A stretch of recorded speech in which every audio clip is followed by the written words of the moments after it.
Bună ziua, dragilor, și bun venit pe canalul meu. După cum bine știți și după cum bine v-am promis de foarte mult timp că voi face rețeta spaghete cu creveți, din păcate doar astăzi am apucat să o fac, așa că să începem să vă explic ce ingrediente avem nevoie. Puțin piper după gust, sare, un pic de sos iute, parmezan, ulei de măsline bio, rucola, spaghete și creveți. Să începem, dragilor. Și să începem, vom da drumul la aragaz, vom pune spaghetele la fiert,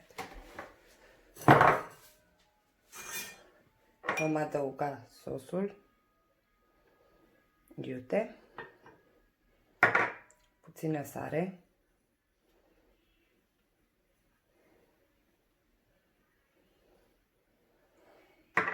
piper și așteptăm să fiarbă. Vom pune puțin ulei de măsline pentru creveți, iar restul vom adăuga la spaghete.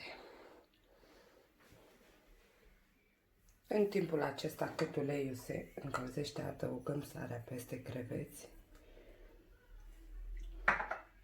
piperul,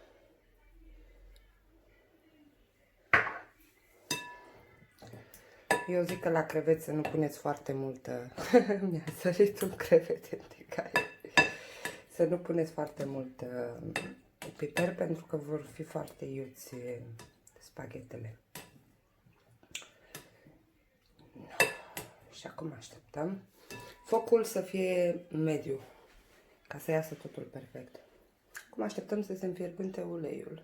Dragilor, uleiul s-a înfierbântat, vom adăuga creveții ușor. Și vom avea foarte mare grijă să nu se ardă. La foc medium îi vom face și așteptăm să fiarbă și spaghetuțele.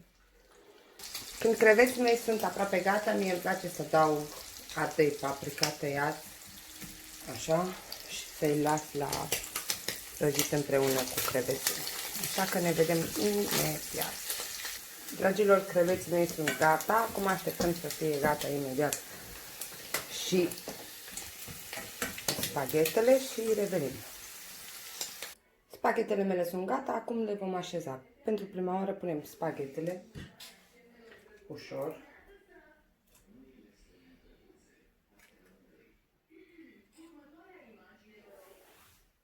După ce am aranjat spaghetele, vom pune parmezanul.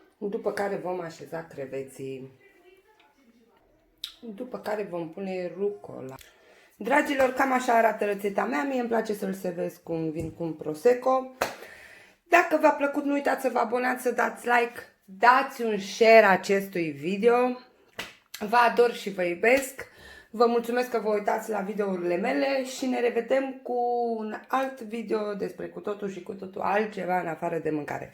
Sper să vă placă, să vă încântați, să vă savurați. La revedere!